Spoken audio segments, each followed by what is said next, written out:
American cousin.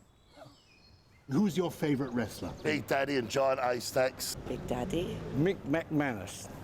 He was the guy that used to come on there and give it all that. I think one of the worst things they ever did was take that away. I wish it was still there, you know? Have you ever heard of any wrestlers? Bit past my time, I think. So what happened to the legacy of British wrestling? What are all those big names doing now? Well, sadly, not many of them around anymore to tell the tale.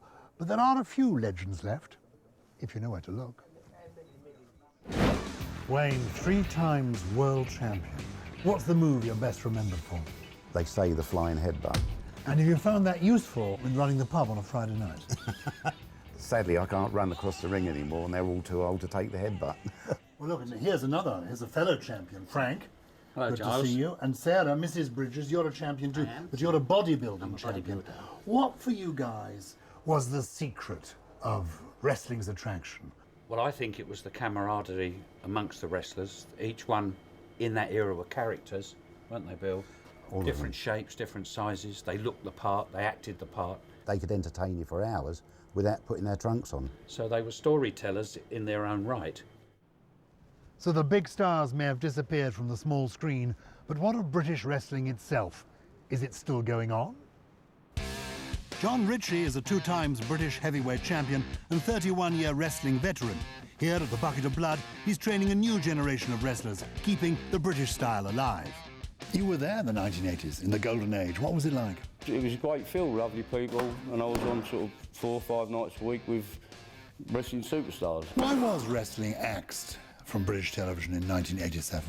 Basically, they said there was no interest in it as working class sport, and it was taken off the TV. It declined, the older guys weren't passing on their knowledge, and it basically lost the quality that it had.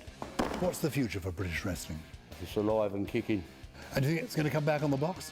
Well, I'd like to think so. Maybe you could help us. I think so. Yeah. Maybe the television revival begins tonight on this channel. Stay tuned. I think you'll do well. I've got a mask. I know I've got the muscle. Ah, yes. Who are you? I'm Hakaan.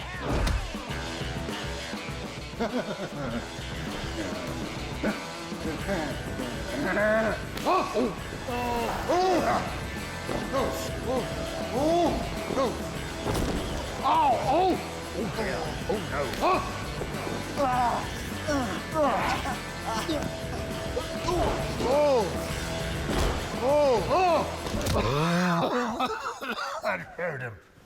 So, John, were the bouts for real? There has to be an amount of showmanship. I think modern times demand that, but we train with real holds, real moves.